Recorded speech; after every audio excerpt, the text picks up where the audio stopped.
A continuación, tengo el gusto de compartir con ustedes el tema de evaluación por imagen de ligamentoplastia del cruzado anterior. Y para el inicio vamos a comenzar comentando que a nivel mundial la cirugía para reparación del ligamento cruzado anterior es uno de los procedimientos ortopédicos que se realizan con mayor frecuencia, ya que la lesión del ligamento cruzado anterior representa más de la mitad de las lesiones en la rodilla y es considerado la media estándar en jóvenes atletas que desean integrarse a su práctica, a su entrenamiento.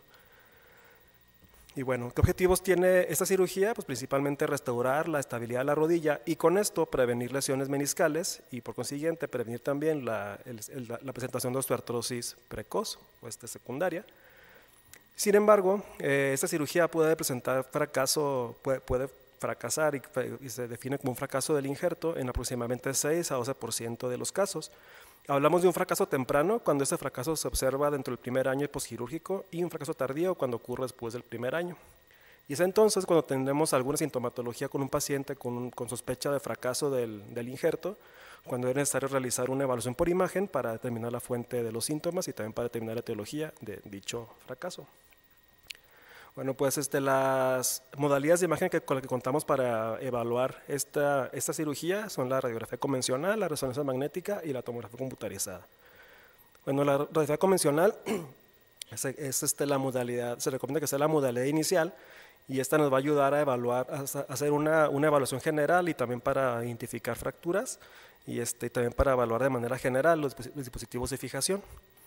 La resonancia magnética es la modalidad de elección y esta nos ayuda a caracterizar de manera más detallada las características del injerto, así como la presentación de quistes en los túneles y la artrofibrosis. Finalmente, la tomografía es una alternativa cuando esté con indicación de la resonancia magnética y sobre todo si se utiliza con medio de contraste, o sea, como una artrotomografía por medio de contraste, con inyección directa de medio de contraste, nos ayuda también a realizar una mejor evaluación. Y es la modalidad que nos va a permitir una mejor evaluación del calibre de los túneles, porque ya vamos a ver más adelante, el calibre de los túneles es una complicación cuando este incrementa. Ahora, en cuanto a la técnica quirúrgica, el estándar histórico de esa cirugía es que sea por medio de artroscopía, con la colocación de un trasplante autólogo y tomando el injerto, ya sea el tendón patelar o de los isquiotibiales. Si se toma el tendón patelar, se obtiene un injerto hueso, tendón patelar hueso, y los extremos óseos corresponden al polo inferior de la rótula, la tuberosidad tibial anterior. La otra alternativa es que sea de los isquiotibiales. Aquí en este caso se toma un injerto del semitendinoso y del grácil, desde la unión tendinosa hasta la inserción, y posteriormente, como son dos tendones, se doblan y se obtiene un injerto de 2 a 4 fascículos. Entonces es importante conocer esto porque vamos a ver un aspecto estriado en la resonancia y es algo normal. Entonces es importante conocer el origen de este injerto para no confundirlo con una lesión. Y como alternativas vamos a tener un trasplante halogénico o un trasplante de un injerto cadavérico o sintético, o también se puede tomar el injerto del tendón cuadricipital, del calcáneo o de los tibiales. Ahora, ¿cómo es la cirugía? Después de que se realiza la tunelización del fémur y de la tibia, se fija el injerto en los túneles y se puede fijar de varias maneras. La manera más convencional es a través de una fijación central a través de tornillos de transferencia, los cuales pueden ser metálicos o biabsorbibles. La otra modalidad es con una fijación cortical con un endobutton y finalmente la fijación transversal con la técnica de crosspin. Y pues siempre cuando valoramos tenemos que evaluar también que no existan complicaciones de los implantes como fatiga o migración de los mismos. Ahora, en nuestro análisis de la ligamentoplastia por resonancia magnética vamos a encontrar que el injerto vamos a ver que tiene diferentes cambios de la intensidad de señal dependiendo del tiempo de evolución de la cirugía. Este proceso se llama ligamentización y es un proceso de remodelado y maduración del injerto. Entonces estos cambios pueden persistir hasta 4 años y tiene o sea, lo habitual es que dura hasta 2 años, pero se puede prolongar hasta 3 o 4 años. Ahora, este proceso tiene 4 fases. La primera es la necrosis, seguido de la neovascularización, seguida la fase proliferativa y finalmente la fase de maduración. Vamos a ver un poco más de detalle cada una de ellas, porque es muy importante conocer estas fases para realizar una evaluación adecuada de nuestro injerto. Bueno, la primera fase es la necrosis, debido a que se toma un injerto de un tendón vivo, ya sea el tendón patelar o isquiotibiales o de otro lado, pues sufre necrosis. Y esto ocurre durante el primer mes del postquirúrgico. Vamos a ver un injerto delgado e hipointenso. Ahora, esta fase de necrosis nos va a estimular la liberación de citocinas y con esto la reclutación de factores de crecimiento, y nos va a llevar a las siguientes fases. La que sigue es la fase de neovascularización, y esta fase ocurre de primero a los 2 meses del postquirúrgico. Entonces aquí vamos a ver un injerto hiperintenso y engrosado debido a esta neovascularización. La siguiente fase, debido a la reclutación de células proliferativas, sigue la fase proliferativa, que es una de las más prolongadas, que dura de 2 meses a 1 año. Entonces aquí vamos a ver un injerto todavía hiperintenso, pero va a comenzar a adelgazarse. Entonces vamos a ver un injerto hiperintenso y ya relativamente delgado. Y finalmente, a partir del primer año hasta los 2, 3, hasta 4 años, vamos a ver ya un injerto hipointenso y con un grosor similar al ligamento cruzado anterior nativo, y así estamos hablando de que hay un injerto que ya maduró. Entonces es importante conocer siempre es muy importante conocer el tiempo de evolución de la cirugía para saber que estamos viendo un hallazgo normal en cuanto a la señal y el grosor del injerto. Ahora, cuando valoramos la resonancia magnética, tenemos que ver que la angulación de nuestro injerto en la imagen sagital no supera los 60 grados y en la imagen coronal no supera los 75 grados. Ahora, ¿de qué manera se obtiene esta posición adecuada? Se obtiene esta angulación adecuada gracias a la posición óptima de los túneles. Entonces, una situación óptima de los túneles nos va a permitir una posición óptima del injerto, y con esto el mantenimiento de su isometría. Ahora, por isometría se entiende como la conservación del grosor y de la tensión del injerto durante los movimientos de flexión y extensión. ¿Sí? Entonces, esto quiere decir que vamos a tener un injerto, o sea, lo ideal es obtener un injerto que siga una trayectoria similar, lo más parecida posible al ligamento cruzado anterior nativo, ¿no? Para mantener la fisiología en los arcos de flexo-extensión. Ahora vamos a ver cómo debemos hacer nuestro análisis, cómo debemos encontrar estos túneles. Realmente lo importante no es tanto qué posición tenga el túnel, sino dónde se localiza la salida del túnel femoral o dentro de la salida interarticular. O sea, el túnel femoral, por lo clásico, es que digamos que se tiene que localizar en la intersección dada por la prolongación de la línea de Blumenstadt con la cortical posterior del fémur, y aproximadamente dejando unos 2 o 3 milímetros de grosor de la cortical. Entonces es la situación que es más fácil así solamente por simple vista, que debemos encontrarlo en esa salida, en esa posición. Hay otra técnica que es dividir la línea de Blumenstadt. La línea de Blumenstadt es el techo del escudo intercondilio. Podemos dividir la línea de Blumenstadt, al techo, a la línea de Blumenstadt en 4 cuadrantes. Entonces debemos encontrar el túnel femoral en la porción anterior-inferior del 4.º cuadrante. Y el túnel tibial debemos encontrar su salida en la imagen lateral, o sagital, en la intersección de la línea de Blumenstadt junto con la meseta con las plataformas tibiales, o en resonancia magnética o en tomografía debemos encontrarlo adyacente a la inserción de la raíz anterior del menisco lateral. Otra forma de determinar la posición correcta es encontrarlo aproximadamente al 42% del diámetro anteroposterior de la meseta tibial, y también se puede aquí realizar el método de los cuadrantes. Entonces aquí, si dimos a la meseta tibial en 4 cuadrantes, debemos encontrar la salida del túnel aproximadamente a 2 tercios anteriores del 2.º cuadrante. En la imagen anteroposterior o coronal, el túnel femoral deberá tener una angulación aproximada de 39 grados, o como ya históricamente, ya como lo clásico, aproximadamente en el radio horario de la 1 hora, de la 1 para la rodilla izquierda, o de las 11 horas para la rodilla derecha. Y el túnel tibial debe tener una angulación de aproximadamente 60-70 grados y con la apertura en la evidencia intercondilia. Ahora aquí les muestro un ejemplo de una posición inadecuada de los túneles. Vemos cómo tanto el túnel femoral como el túnel tibial están localizados muy anteriormente, o podemos decirle también que muy superficiales. Y con esto podemos ver cómo la isometría del injerto se perdería. El injerto en este caso llevaría esa trayectoria. Vemos cómo es un injerto acortado en la imagen lateral. Sin embargo, entonces, si tenemos una posición adecuada de los túneles, vamos a encontrar en las imágenes de flexión y de extensión, más o menos esta posición esta situación del injerto. ¿Sí? Entonces vemos aquí en la imagen de la máxima extensión cómo se mantiene la isometría, tanto el grosor como la tensión se mantienen durante la extensión y la flexión. Pero ¿qué pasa si tenemos una posición inadecuada de los túneles? Vamos a suponer aquí, tenemos un túnel femoral muy anterior en el segundo cuadrante y vemos cómo durante la extensión el injerto tiene un engrosamiento y incrementa la laxitud, y durante la extensión tiene incremento de la tensión y se adelgaza. Entonces, además de tener de perder la isometría del injerto, puede tener limitación a la flexión. Ahora, ¿qué pasa si se pone el túnel femoral muy atrás? ¿Sí? El injerto va a estar muy tenso y adelgazado durante la extensión y va a estar grueso y laxo durante la flexión. En ese caso, podrá tener limitación a la extensión.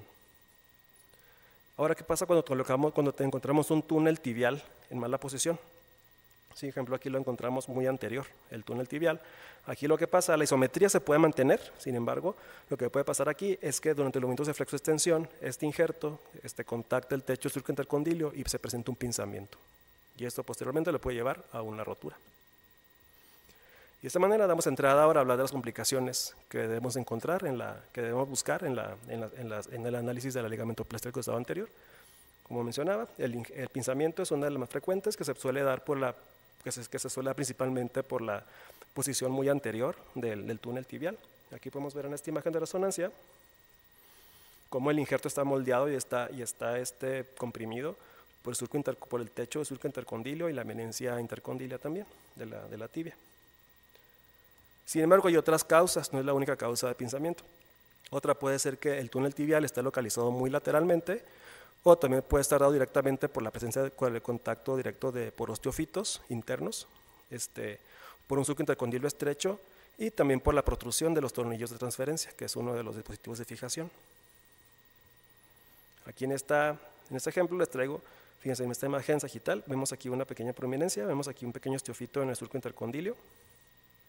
Y aquí en la imagen axial PDFATSAT también lo podemos ver, pero vemos cómo en la imagen de T2 multieco se define mejor, no tiene mejor contraste de las estructuras óseas, y vemos ahí el osteofito cómo está contactando directamente al injerto.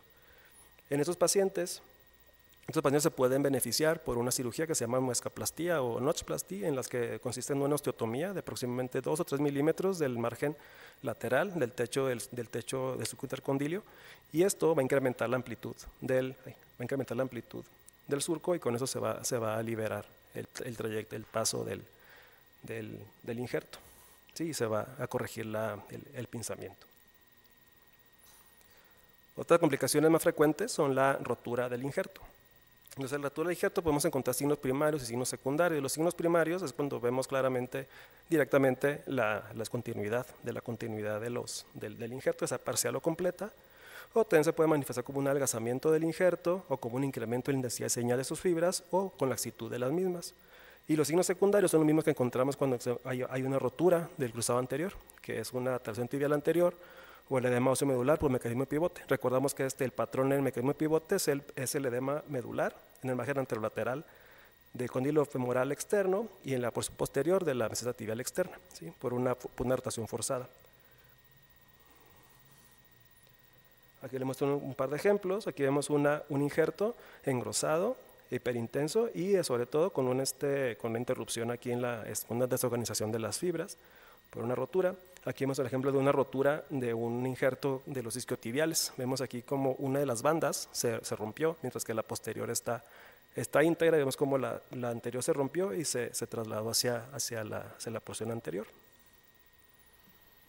Aquí hay otro ejemplo. Hay una rotura completa del injerto desde la salida de la porción proximal y tuvo un desplazamiento también aquí hacia anterior. Y es otro ejemplo, es una rotura ya crónica del injerto, donde ya vemos que las fibras ya no se pueden visualizar porque ya tuvieron resorción, y con esto ya hay una osteoartrosis secundaria.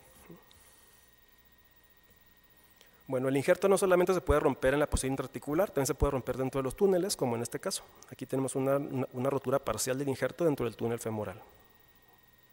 Aquí lo podemos ver.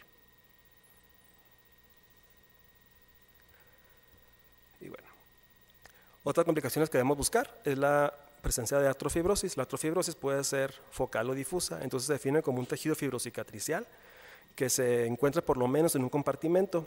Entonces el problema de esta complicación es que nos puede reducir el rango de movimiento y su etiología se considera que está dada por una reacción inflamatoria que ocurre alrededor del cabo distal del ligamento cruzado anterior nativo. O sea, todo el cabo que quedó, el fragmento que quedó del ligamento que se rompió, ocurre una reacción inflamatoria alrededor de él y es por eso que encontramos siempre en la posición, esta misma posición a esta lesión, y se conoce como signo de cíclope en la imagen coronal. ¿Sí? Siempre vamos a encontrar una imagen nodular de señal variable, por lo general hipointensa. Miren, aquí vemos en la imagen coronal, esta imagen aquí nodular, irregular, y por eso es signo de cíclope, por ese ser mitológico que tiene un solo ojo. Y aquí en la imagen sagital podemos ver la lesión también. Y en que en la imagen axial se las amplió para que se vea un poquito más clara. Este es un ejemplo de una sinovitis, de una atrofibrosis focal. Y este es un ejemplo de una atrofibrosis difusa. ¿Sí? Vemos cómo el tejido fibrocicatricial, todo ese tejido está alrededor, en los compartimentos anterior y posterior. Y pues los principales diagnósticos, el diagnóstico diferencial es la sinovitis binodular, que también se puede presentar tanto focal como difusa. Es raro que esta complicación se presente cuando no se ha operado el cruzado anterior. Sin embargo, sí ha pedido casos, sí hay casos en los que se puede llegar a presentar también así solamente por la pura rotura, sin la necesidad de la cirugía. Pasamos ahora a la dilatación de los túneles. Bueno, los túneles se suelen dilatar durante los primeros 6 meses del postquirúrgico y esta dilatación se suele estabilizar a los 2 años. Entonces se define como un ensanchamiento progresivo del túnel de 2 milímetros. Entonces lo ideal, nosotros para saber si estamos ante un ensanchamiento del túnel debemos contarlo. O sea, lo ideal es contar con un estudio postquirúrgico inmediato, una radiografía por lo menos, para tenerlo como base de cuánto mide ese túnel y posteriormente para poder hacer estudios de control y ver cuánto ha progresado el ensanchamiento. Precisamente no siempre contamos con este estudio nosotros, entonces nunca podemos saber realmente cuánto ha sido la dilatación real. Sin embargo, nosotros al evaluarlos podemos tener este valor de 15 milímetros, darle un peso importante porque cuando hallamos un valor o un diámetro mayor de 15 milímetros ya es necesaria una cirugía de revisión. Y esta complicación afecta principalmente al túnel tibial. Entonces aquí les traigo un ejemplo de lo óptimo es que tengamos un estudio postquirúrgico inmediato y aquí ya podemos ver cómo en el postquirúrgico vemos los contornos paralelos y con un calibre normal del túnel femoral y en un control postquirúrgico vemos ya cómo están esos separados y cómo incrementó el calibre. Esto claramente son más de 2 milímetros. Y aquí un ejemplo por tomografía. Como le mencionaba, la tomografía computarizada es la modalidad que más nos va a ayudar para medir el calibre de los túneles, gracias a que podemos hacer formatos multiplanares y podemos agarrarlos en su eje mayor. Y aquí vemos un ejemplo de cómo ya tenemos un calibre de más de 15 milímetros en la tibia, del túnel tibial. Este ya sería un paciente candidato a cirugía de revisión. Y quistes de los túneles es otra de las complicaciones. Los quistes pueden aparecer principalmente en el túnel tibial y su etiología se cree que ocurre por degeneración mucoide del injerto, también puede ser por intravasación, después desplazamiento de líquido articular dentro del túnel, o también puede ser secundaria a una reacción al material de fijación y también por una integración incompleta del injerto. Aquí ya rápidamente les muestro un par de ejemplos. Vemos aquí, en este caso, como el quiste del túnel tibial, inclusive ya tiene protrusión por fuera del túnel de salida, por fuera de la salida distal. Y aquí en la imagen axial vemos cómo tiene una formación de como un conglomerado de quistes. Y en este otro ejemplo, múltiples quistes en el túnel femoral, que incluso ya lo llevaron a una dilatación bastante importante. Y finalmente, ya para terminar, vamos a ver que también las otras complicaciones puede ser la falla directa del hardware de los dispositivos de fijación. Entonces, esta complicación puede estar dada ya sea por una reacción inflamatoria al cuerpo, como hasta cuerpo extraño, o por fragmentación y migración del dispositivo. Sí, aquí vemos un ejemplo, cómo este dispositivo migró, cómo se salió del túnel tibial hacia distal. Sí, aquí es el mismo caso. Y aquí también el túnel femoral se mantiene en su posición habitual, pero el túnel tibial está salido, está migrado. Y esto claramente nos va a producir un aflojamiento del injerto y con esto insuficiencia del mismo. ¿Sí? Aquí vemos por resonancia cómo hay una migración del injerto hacia la escotadura intercondilia, inclusive aquí esta complicación nos podría llevar a producir un bloqueo articular. Y aquí recordamos, este es el dispositivo que se utiliza en la técnica de fijación transversal o de crosspin, cómo está tan juntito a la banda iliotibial.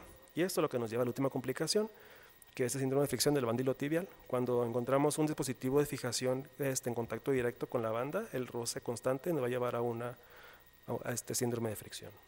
Y pues creo que ya tengo un par de casos, pero ya no nos dio tiempo y pues, de mi parte sería todo. Muchísimas gracias.